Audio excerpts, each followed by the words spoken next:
Drop a cube of white sugar into your morning tea, and it dissolves into pure sweetness. But look at where this sweetness actually comes from: a vast field of tall, woody, fibrous sugarcane.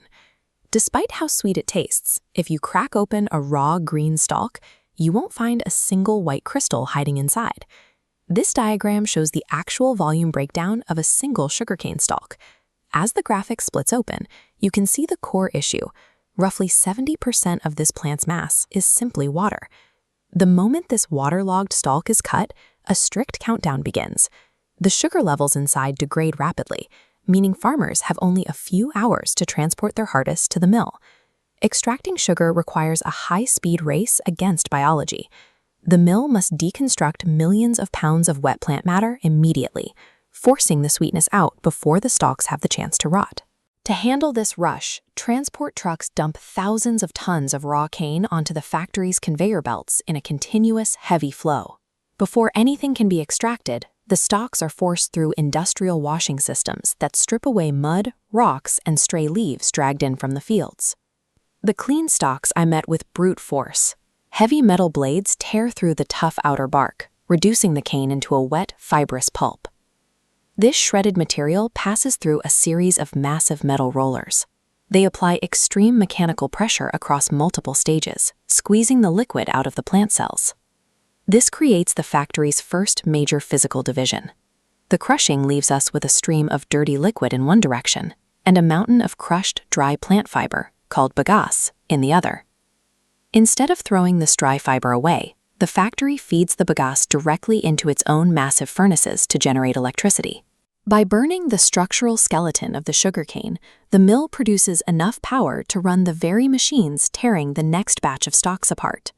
Back on the liquid side, the extracted juice is completely unusable. It is dark, murky, and packed with suspended dirt and microscopic plant particles. To clean it, processing agents like lime are mixed into the holding tanks.